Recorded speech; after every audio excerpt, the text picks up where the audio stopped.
Ladies and gentlemen, welcome back to the workshop. It is a fine Montana day. Will's out here working on another project. The sun is shining and it is time for part 4 of working on a cane sword. We're gonna interrupt to thank today's video sponsor, which is Honey. Honey is a money-saving tool that plugs into your browser with 2 clicks and is completely free to use. You know, every time you go to checkout and you see that little box where you need to insert a coupon code, and you always think to yourself, I know there's gotta be a coupon code somewhere, but I have no idea what it is, and so I can't make the most of those good savings. Well, Honey steps in to do that for you. It will find you every coupon code or discount on over 20,000 sites like Amazon, eBay, AliExpress, MSC, even AlecSteelShop.com. Last year, Honey tested over 1 billion coupon codes, and it actually applied 185 million coupon codes at checkout. The 10 million users that are using Honey are saving money, and so it does work. I make sure that all the browsers that we use to purchase things for the workshop have Honey installed, so that at checkout we get our good savings. I frequently end up getting phenomenal savings at MSC Direct, and if you install Honey, my link in the description, you're also going to even be able to get some savings at our website too. I've saved hundreds upon hundreds, if not thousands of dollars with Honey. I hope you do the same by clicking my link in the description. It takes 2 clicks. Thank you, Honey, for sponsoring the video. Let's jump back in. At the end of the last episode, we said that Will would be filing out the hole for the tang, our little ferrule pieces. Since he's working on another project, some office desks, I am gonna crack on with filing the hole for the tang, but before I do, I've got a few emails to catch up on that came through during the night. One down. What's up, Will? Car that got declined again for the steel. Did they run it this morning? Yeah. That's why, they got to run it yesterday. Okay, so we're putting in a big order with a supply company. And so basically, you know, the bank won't let, like an $8,500, it won't let an $8,500 payment go through without me letting them know that an $8,500 payment has gone through, because fraud reasons. Yes. So we keep telling the people, okay, you got to make the payment today, because we just told the bank. Now it's been 2 days of that, and they've now had us have a card declined on several occasions, so time to call the bank. Perfect. Thank you so much, I appreciate it. Have a great day, bye.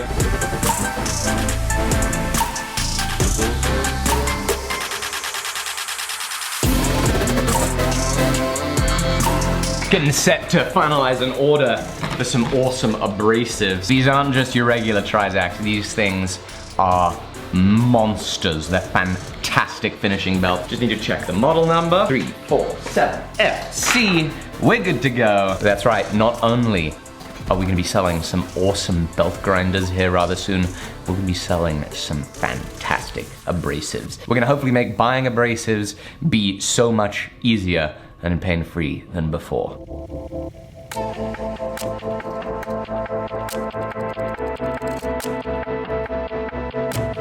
There goes 2 hours. This is the things that you don't usually see. So it's 10:22.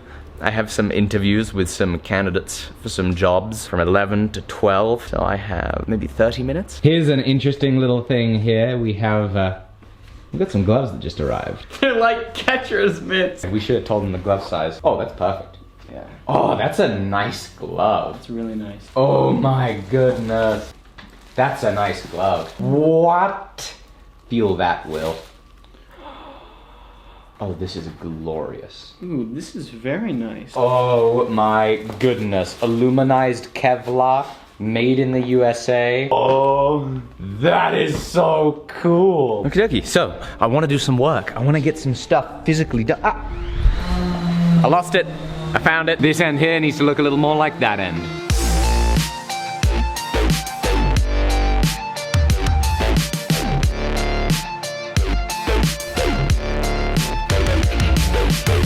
This file just will not touch that steel. Let's see how this goes. Okay, let's start off with this right here.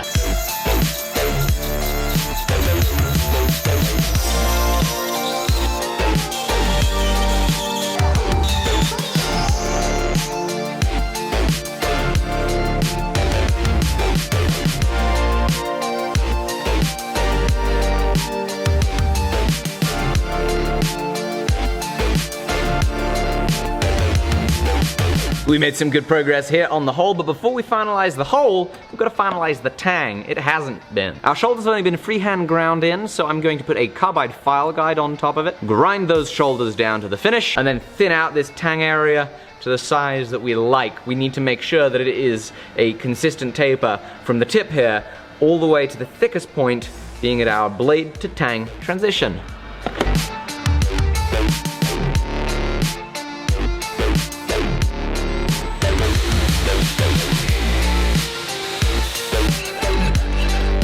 Okie dokie, here's a cool little tip. This is a chainsaw file. I'm a big fan of chainsaw files.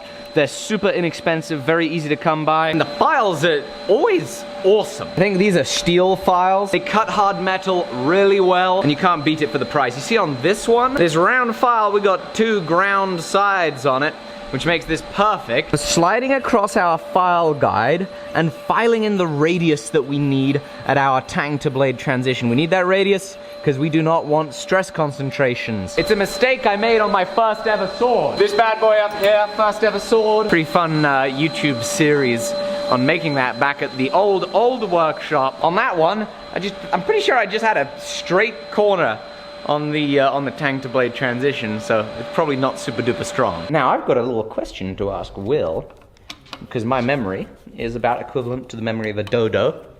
Hey Will, What? did we ever draw back the temper on the tang? No, we did not. Great! It's time to draw back the temper on the tang.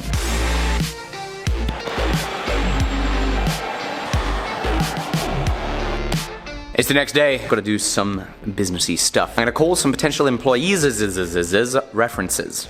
See if they're gonna be a good fit. We'll find out.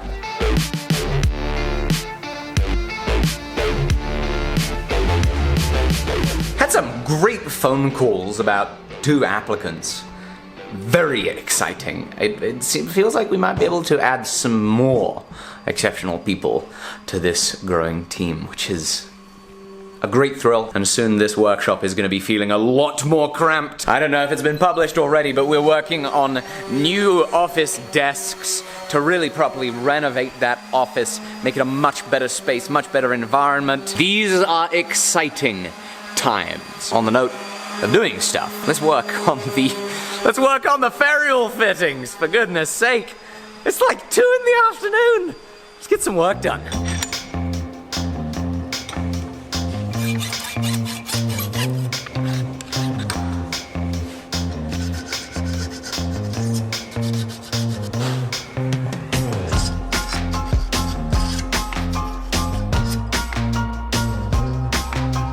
It's heat treating time! You know, every time I say that we're about to do something really enthusiastically, I then find out we're not actually right about to do it. This is one of those times. In this ferrule section, we actually have to create ourselves a little opening that will allow the blade to go in. But it shouldn't take long at all, and so we haven't gone so far off topic, but it's not appropriate for us to turn on our sponsor's heat treating oven. This is a Paragon Industries heat treating oven. It's their 9-inch KM Pro. It's gonna be hot in like 14 minutes, so I'm gonna have to work pretty fast on this. Right, let's go!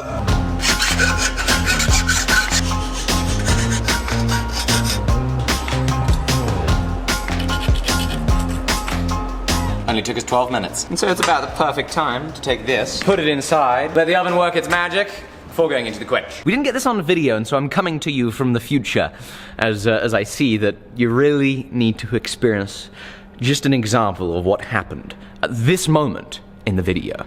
Or rather, 30 minutes later. I think I was sat down, I was doing some office work, in a posture much like this, until my brain finally remembered that I had put something in the heat treating oven 30 minutes prior that should have only been there for 5 minutes. It went a little like this. Oh no! Oh my goodness, no! Oh my goodness, no! Oh, it's been 30 minutes! I left the piece in the oven for 30 minutes. Oh, it's gonna be so oxidized! And there we go. And so now we can get back to the video. Okay, look, into the quench! Did that look oxidized to you at all? It looked okay. Okay, that does look pretty oxidized. Okay, that'll scrub right off. Look at that. Oh, You can see the pattern there. that finish is sweet. We're gonna temper this and hopefully not leave it for 3 years. So since we heat treated this part, a whole lot has happened. In that time we've turned the office into a far superior workspace. In that time, I have also managed to get ill. My throat feels like somebody dumped forge scale down it, and we are woefully behind on progress to our sword cane project. I've got meetings all this morning, and so I will hand this off to Mr. Will Stelter to do a little bit of sanding.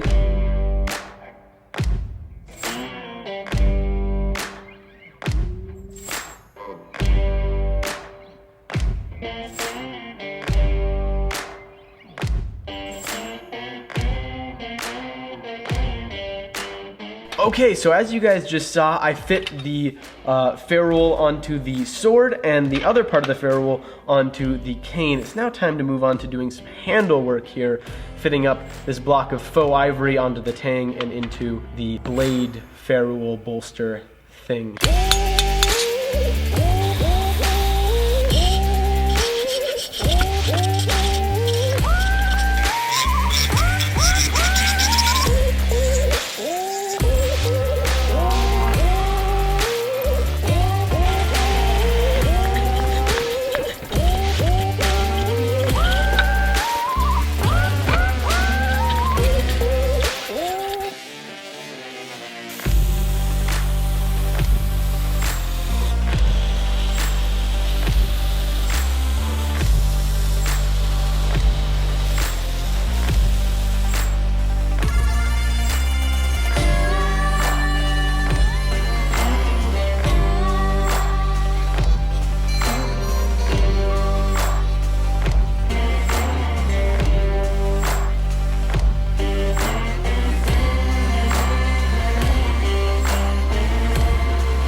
I have escaped the office just long enough to work on our tip piece. Of course, sword cane, the cane needs a good durable little piece so that as you're walking around, you got yourself a good pointing tool. It's not going to be abrading away too soon, and as you enter a room, you refined gentleman with your sword cane, you'll have this satisfying clunk everywhere you go.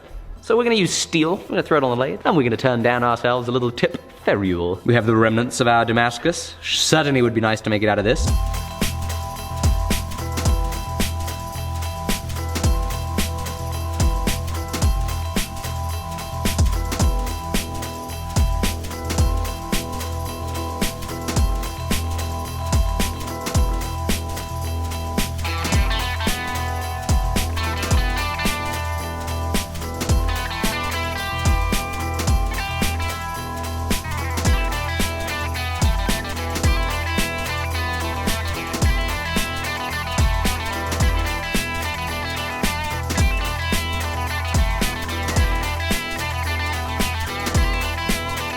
As you will see, we have done a little bit of turning. We have put a hole inside of it. I'm happy with the inside diameter of the hole, but we're gonna need this to taper. This is gonna be on the end of this. This thing has to taper the whole way. The first Monarch 10EE lathe that we had lined up had a tapering attachment. It got dropped off a truck. We don't have a tapering attachment on the current one. So it means that unlike the Colchester student lathe I had back in the UK and the totaled Monarch, it's not as easy as just hooking up our tapering attachment and wham bam, thank you ma'am, we've got ourselves a taper turned.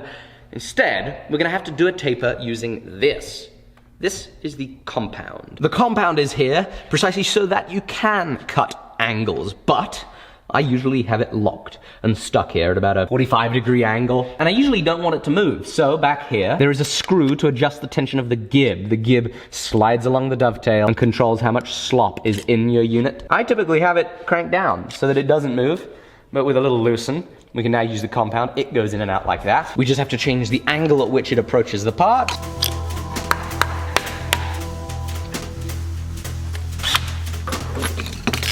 Thank you, Tony.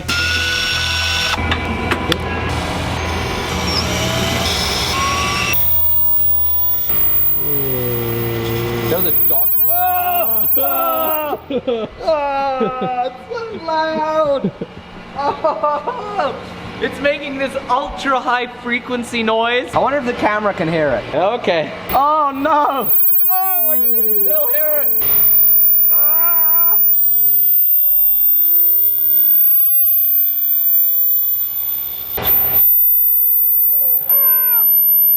Need a break every time you take a pass. Let's see if a heavier cut helps. I've got to get this piece parted off. But back on this side of the workshop, Will is ready. What are you ready for? I'm ready to go hide in his hand. He's gonna do that.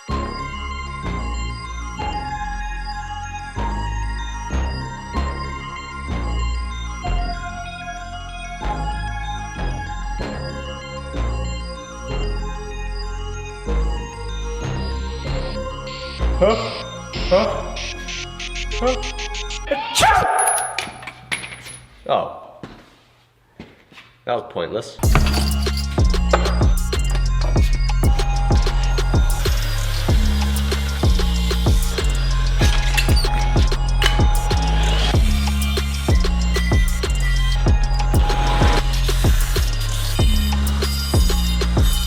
This piece is all shined up and looking pretty. We just gotta make it get onto there. And I have a reckless and stupid idea for how to do it. Oh boy, this can't be a good idea. This has gotta be a ridiculous idea.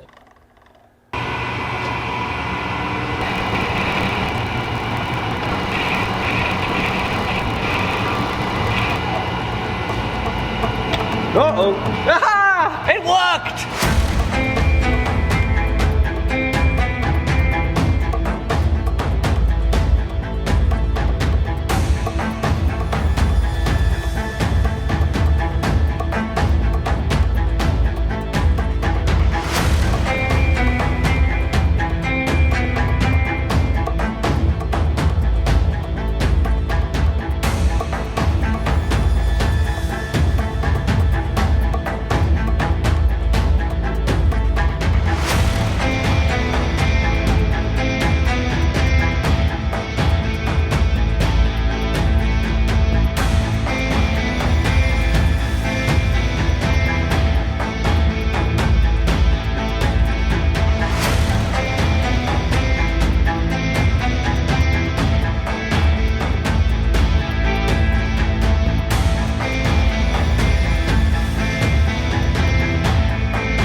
Holy moly, this thing looks incredible. What an exciting feeling blade this is. Will, great job working on this. This has been a ton of fun. Thrilled with how it looks. And this is by far the best heat treat we've ever done on a sword. Very exciting. It's a proper heat treat. Us, we did a proper heat treat on a sword. What's hugely satisfying is how well this clicks together with the friction from the cane and how nice it sounds when you open it up.